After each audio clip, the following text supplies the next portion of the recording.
A gente recebia informações sobre a pandemia no mundo, a gente viu o que estava acontecendo na China e se aproximando da Europa, mas a gente não tinha muita clareza do que estava acontecendo no Brasil.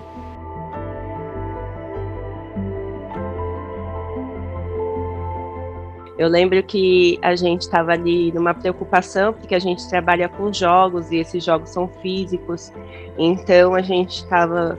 A gente coloca o álcool para as pessoas higienizarem as mãos, e como é que a gente faz, qual é a distância que a gente deve ter do público.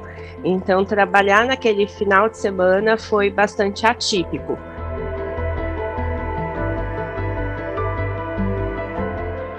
Era uma segunda-feira, acho que dia 16 de março, e a gente estava trabalhando normal, com todas essas dúvidas. Eu lembro que a gente fez uma reunião lá embaixo, num lugar aberto, né, já para a gente poder fazer essa reunião, todo mundo distanciado, em que foi dita a possibilidade de que alguma coisa acontecesse e a gente ia ter que se adaptar rapidamente.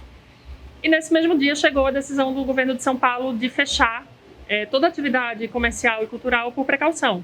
Então, num dia, o museu estava funcionando normalmente, no dia seguinte, ele já estava fechado. Os equipamentos culturais aqui em São Paulo, acho que foram os dos primeiros a serem fechados. Quando eu vi os eventos serem desmarcados, quando o nosso chefe, na época, entrar na sala e falar que, a partir daquele momento, todo mundo podia voltar para casa e que para a gente aguardar os próximos passos, isso foi me assustando. Foi muito rápido, muito de um dia para o outro, e eu lembro que eu chorei escrevendo o comunicado de fechamento para as redes sociais.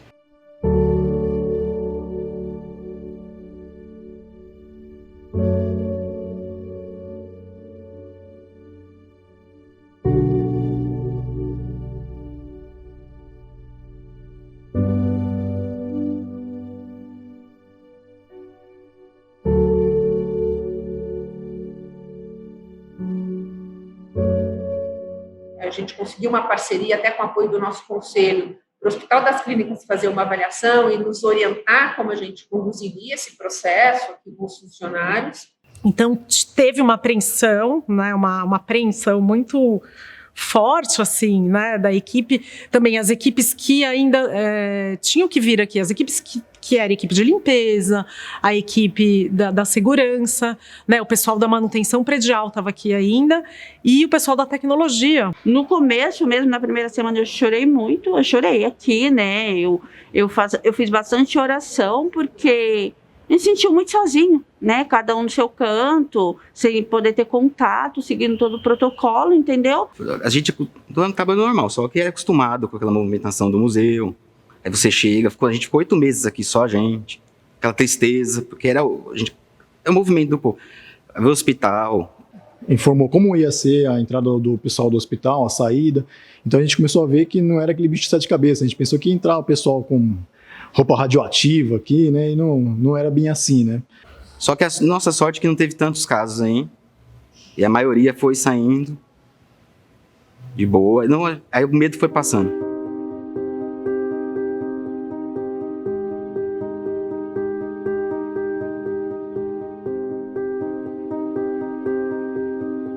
Rapidamente a equipe se mobilizou para propor ações para manter o público do museu. A gente teve que repensar toda a nossa programação, que estava sempre presencial, né? A gente fazia as coisas aqui no auditório, aqui na área externa aqui do museu.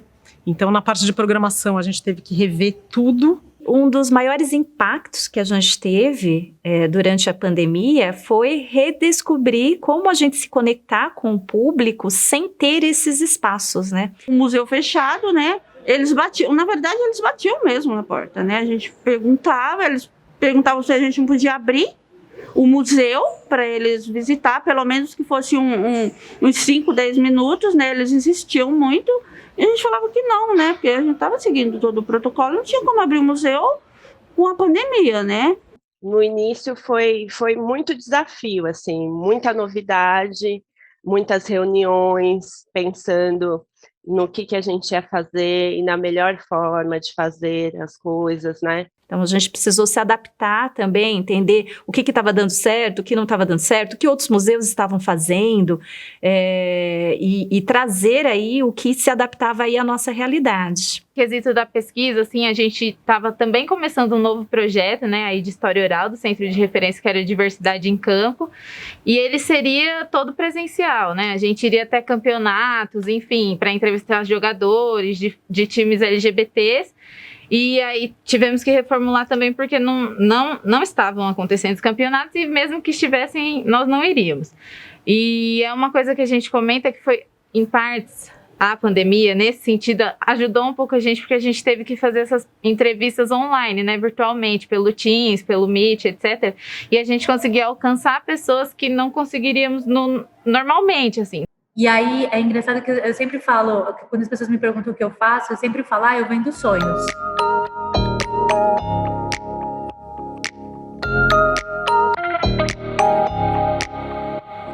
E aí, que sonhos que eu ia vender agora? Então, foi um momento muito, assim, também reflexivo e muito de mudança, nesse sentido de ampliar o meu escopo de trabalho, né? De caminhar junto com a área e perceber a necessidade de que a área de desenvolvimento institucional tinha naquele momento e conseguir contribuir para que a gente desenvolvesse um melhor trabalho. Eu sou educador atende o público do museu, presencialmente. Nós somos o responsável pelo atendimento do público. De uma hora para outra, o público sumiu, não existe mais. Então, esse baque também foi muito grande, de adaptar esse atendimento online, não foi fácil, foi difícil achar pessoas também para participar. Um dos nossos grandes diferenciais é o acervo da Gazeta Esportiva, que praticamente ele tem quase toda a história do futebol paulista e brasileiro da década de 40, 50, 60. E isso, por exemplo, é uma coisa que a gente sabia, não tem como fazer, não tem como dar um jeitinho, não tem como levar um exemplar da Gazeta Esportiva para casa e aí o pesquisador pedir alguma informação. Então acho que talvez essa foi a única perda que realmente não deu para adaptar. Todo o resto a gente conseguia dar um jeito. Os clubes nos procuraram, porque eles começaram a ver na gente também um canal para chegar no seu próprio torcedor da mesma forma que a gente estava tentando fazer, que era com conteúdo histórico, através do nosso acervo digital, por meio de programação cultural. Então foi um grande barato quando a gente fez a programação, quando a gente começou a transmitir filmes sobre futebol no YouTube, porque a gente percebeu que o chat virou uma grande arquibancada, né?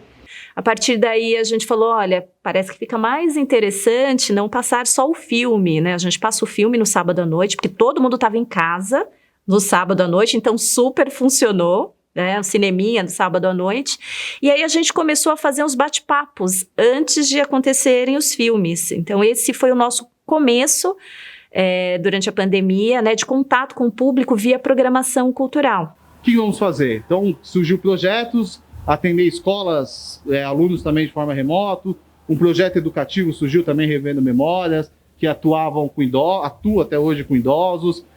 É um projeto que trabalha com idosos, então tinha a questão da tecnologia, se eles iam saber lidar ou não com isso, como é que ia ser as interações. Para a gente, que era educadora, a gente não tinha feito nada nesse modo online, então a gente pensava, que ferramentas vai utilizar?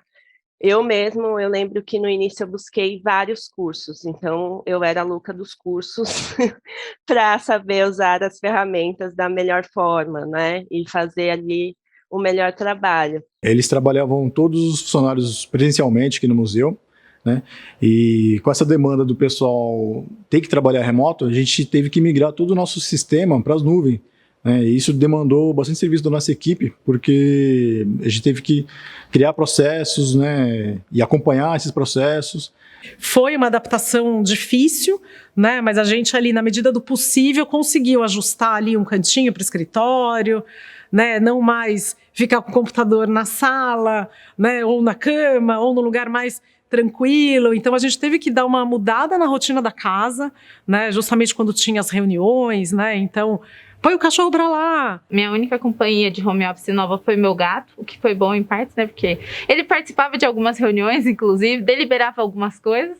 Que engraçado mesmo, após, no meio de uma reunião online, eu abrir a janela e começar a gritar. Desliga o som, eu tô trabalhando, respeita as pessoas! E fechar a janela e voltar pro computador. Oi, gente, voltei, tudo bem? Tenho uma cachorrinha que foi adotada durante a pandemia, né, com 2 meses, agora ela tá com 10 meses.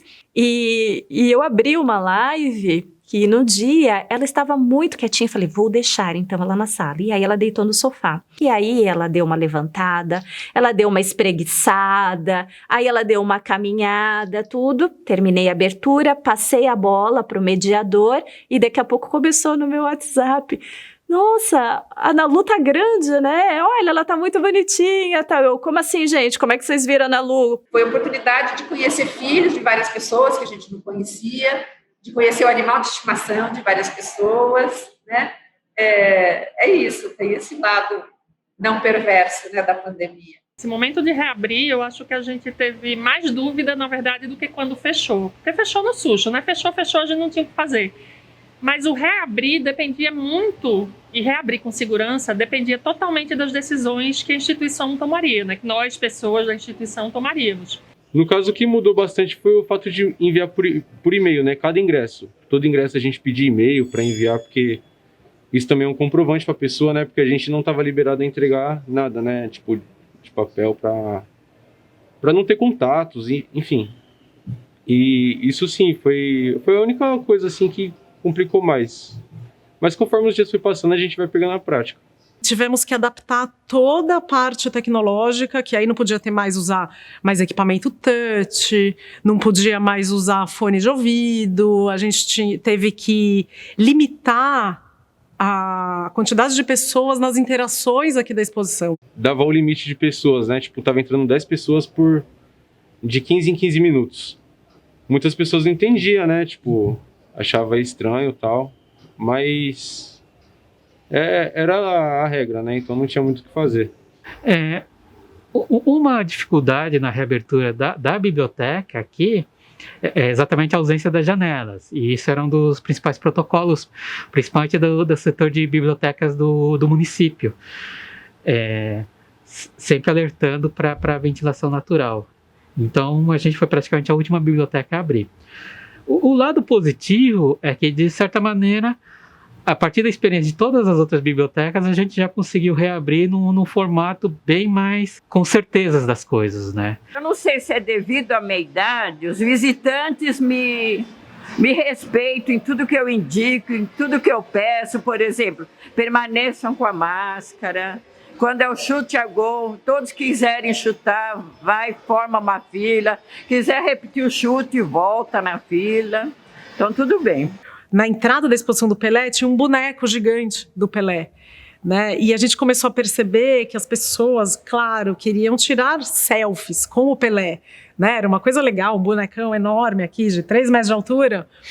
E as pessoas tiravam a máscara para tirar foto. Então isso, né, já fugia completamente fora, né, fora dos protocolos de segurança.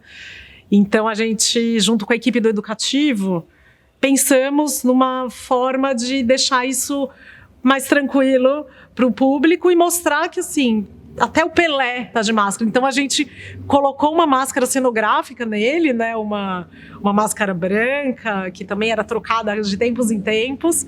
Então o Pelé estava com máscara. Então acho que isso ajudou as pessoas também a compreenderem, né, assim, de uma forma tranquila e não muito, né, negando, não pode tirar selfie. Assim, não, pode tirar, mas tira igual o Pelé, ele tá de máscara, né? São poucos, assim, os visitantes que desrespeitam. Acho que é mais a questão da foto, né? O pessoal não quer ter a lembrança da vida futuramente com máscaras, né? Então, é comum aquela tiradinha rápida para uma foto, uma selfie. Mas, no geral, eu tenho até me surpreendido, assim, as pessoas respeitam muito as regras. Teve que fazer reforços muito pontuais com relação à necessidade de usar máscara, mas, de forma geral, eu acho que o público entendeu muito bem a necessidade de manter as recomendações de segurança, tanto que nas nossas pesquisas de público, né, que a gente teve que incluir uma pergunta sobre como as pessoas se sentiam visitando o museu durante a pandemia, 98% das pessoas se sentem seguras ou muito seguras. Então, eu acho muito importante também que a gente construiu essa ideia do museu como um lugar seguro para estar, né? Então não é só um lugar onde você se diverte, aprende, vem passear, vem conhecer pessoas, mas é um lugar seguro durante a pandemia. Eu acho que isso tem uma importância prática, obviamente, mas importância simbólica muito grande. Então são alguns hábitos que eu acho que vieram, né, nessa configuração de pandemia, mas que talvez fiquem para sempre. Olha, eu vou ser bem realista. Enquanto eu achar que for necessário usar a máscara, eu vou permanecer com a máscara. E depois, quando a gente puder ser liberado, assim, o uso da máscara, o distanciamento, eu vou aceitar de boa. Estou aguardando a terceira dose da vacina. Sim, as coisas estão caminhando. Estamos conseguindo fazer o nosso serviço também, né? Que o museu estando ligado, funcionando, exposição tendo abertura de exposições, né? Então isso dá um norte que as coisas estão caminhando para um cenário melhor aí, né?